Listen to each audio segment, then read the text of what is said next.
नीतीश कुमार का दिल्ली दौरा सही मायने में सफल होता नजर आ रहा है। दरअसल नीतीश कुमार ने जब से भाजपा से अलग होने का फैसला लिया है, उस वक्त से उनका एक ही मिशन रहा है, विपक्षी एकजुटता।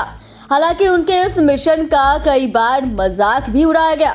कई बार यह कहा गया कि नीतीश कुमार का यह मिशन कभी सफल नहीं होगा।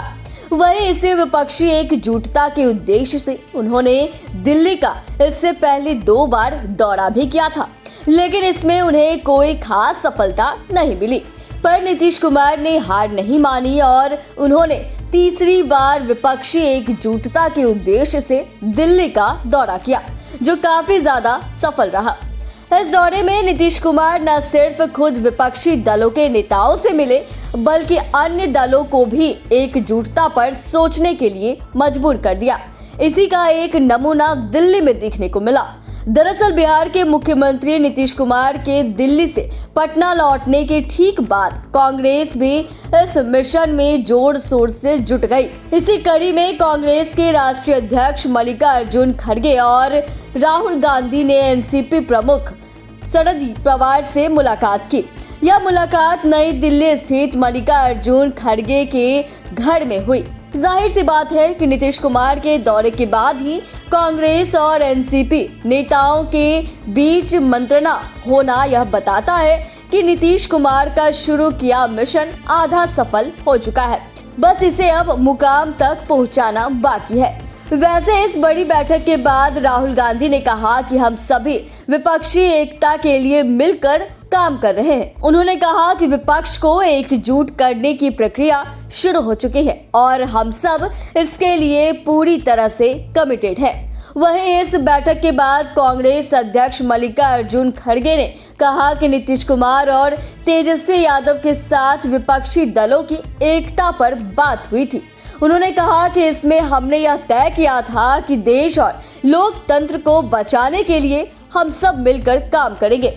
मल्लिकार्जुन खड़गे ने कहा कि हम संविधान की सुरक्षा, भाषण व अभिव्यक्ति की स्वतंत्रता, युवाओं के रोजगार, महंगाई और स्वायत्त निकायों के दुरुपयोग जैसे मुद्दों के लिए मिलकर लड़ने के लिए तैयार हैं।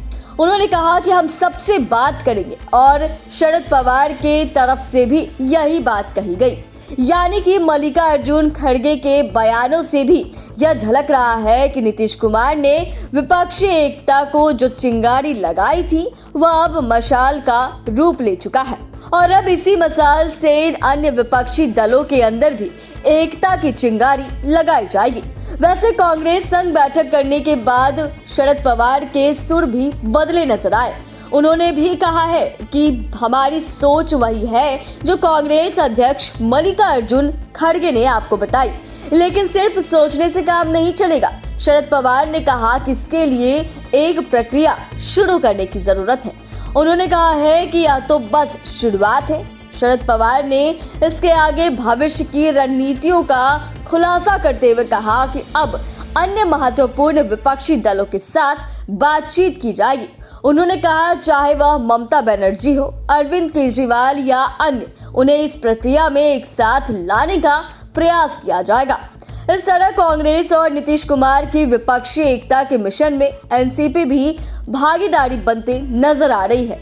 देखें तो शरद पवार का विपक्षी एकता में शामिल होना इसलिए भी खास है क्योंकि इन दिनों एनसीपी के बड़े नेताओं की तरफ से भाजपा के प्रति नरमी देखी जा रही थी। वहीं महाराष्ट्र में तो भाजपा ने एनसीपी को तो गठबंधन का भी ऑफर दे दिया था। भाजपा ने कहा था कि अगर राष्ट्रवादी राष्ट्रवाद से मिल जाए तो इससे ज्यादा खुशी की बात क्या हो सकती है।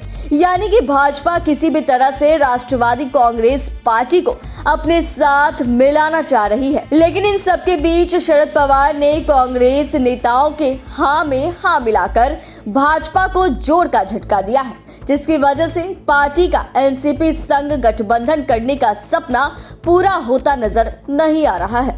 वैसे इससे नीतीश कुमार का वह बयान भी सही होता नजर आ रहा है कि विपक्षी एकता को लेकर बहुत सारे दलों से बात हो चुकी है। देखें तो नीतीश कुमार ने फिर से कहा कि उन्हें प्रधानमंत्री बनने में कोई दिलचस्पी नहीं है। उन्होंने कहा है कि उनका बस एक ही उद्देश्य है कि लोकसभा चुनाव 2024 में सभी विपक्षी दल एकजुट होकर चुनाव लड़े ताकि भाजपा को लगातार तीसरी बार केंद्र की सत्ता में आने से रोका जा सके। ऐसे में संभव है कि आने वाले समय में नीतीश कुमार अन्य राज्यों का भी दौरा करते हुए नजर आए ताकि अन्य विपक्षी दल जो अभी तक इस मिशन का हिस्सा नहीं बन पाए हैं उन्हें भाजपा के खिलाफ एकजुट किया जा सके। ऐसे में यह देखना दिलचस्प होगा कि कौन से दल अब खुलकर विपक्षी एकजुटता के मिशन में शामिल होते हैं।